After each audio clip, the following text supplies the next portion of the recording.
I recently picked up this Surly Troll fork for a project. Rim brakes and disc tabs, fixed straight legs, and a zillion zits for attaching all sorts of stuff to it. It has got to be the ugliest fork ever made. Fortunately for me, it's going on an ugly bike. The project involves switching my Surly 1x1 from a gravel bike to an errand bike. My current frame building project is getting close to being done, so once the weather gets nice, I won't need the Surly set up as a gravel bike anymore. I have a dedicated commuter bike, but it currently has studded tires on for the winter, and I'd like another bike to use as a commuter on days that I don't need studs. The roads in Minneapolis can change from day to day during the winter, and I don't have time to swap wheels every time the conditions change. And while the studs have carbide tips, I'd prefer to put as little wear on them as possible. Good studded tires aren't cheap. I do currently have frame number 5 built up as an errand bike, but I have other plans for it. This frame used to be built up as my main mountain bike, and I'm going to turn it into something a bit more dirt-worthy later this spring. Plus the frame isn't painted, so I don't really want to ride it around on our salty winter roads. I've had the Surly built up as a beater basket bike in the past, and it was a great bike for riding around town. But that setup had the basket attached to the skewer, which I never really liked. I'd much rather have an actual rack to support the basket. Having gears on the new version will be a nice addition too.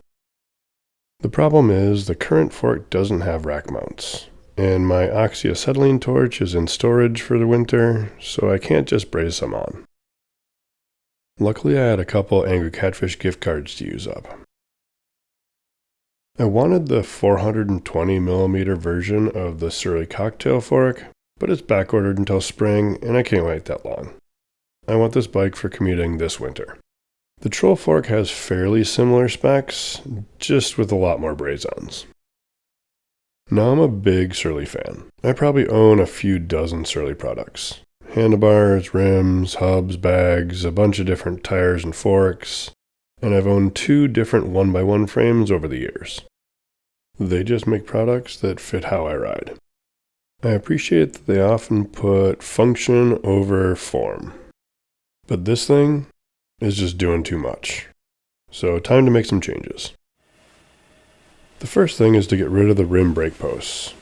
I've gone disc on all my bikes, and I have no plans on going back to rim brakes anytime soon.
Next, I removed all the decals.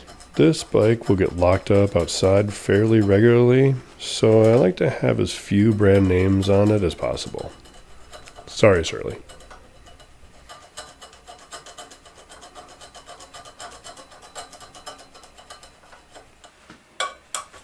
I also don't need all these silver bolts.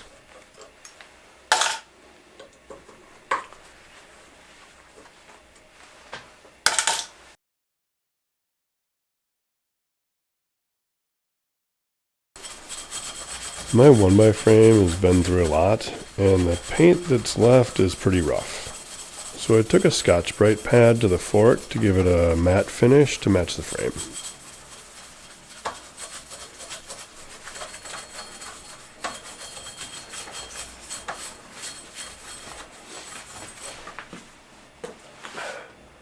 These black nylon bolts blend in with the black fork and make all the unused brazons a lot less noticeable. So here's the final product. I'm not sure it's any less ugly, but it is a different ugly. An ugly that fits the rest of the bike a lot better. I needed a fork with an axle to crown in the low 400s, QR dropouts, disc tabs, a long steer tube, and most importantly, rack mounts. It also needed to fit the vibe of the bike. An errand bike that performs well, but looks a bit rough so it doesn't attract attention. With the number of reasonably priced steel fork options out there, I've never felt the need to build a fork from scratch. A frame with a defect is one thing, but in my opinion, a defective fork is dangerous on a whole nother level. I'd love to build forks to my own specs, stems and bars too for that matter, but I'm just not super comfortable doing it, especially when there are so many good off-the-shelf options. So here's the build, including the installation of the fork, rack and basket, some fenders, silicone covers for the brake levers, a front light, and bar mitts. Everything it needs to be an awesome winter commuter for when the roads aren't icy. Other than the fork and the fenders, this was a parts bin build, even down to the cables and housing. Nothing beats building up a new bike with what you've got around already and a couple gift cards. And the parts are great for an around-town beater bike. Lots of well-used but reliable parts, 9-speed Dior derailleur and shifter, some 180mm True Vative stylo cranks, an old pair of Rhinolite rims with Dior hubs, and some Continental Commuter tires.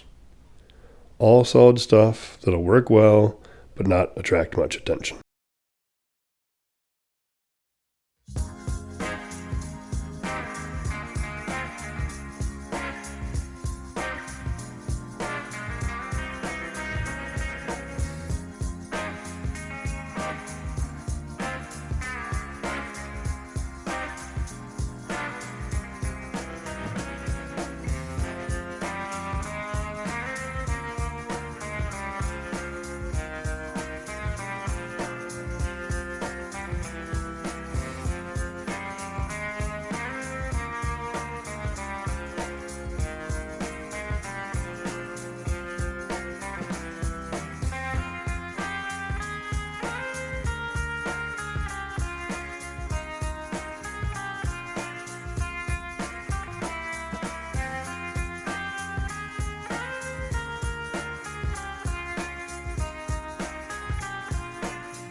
There it is, all built up. I think it turned out pretty good, and should be exactly what I'm looking for.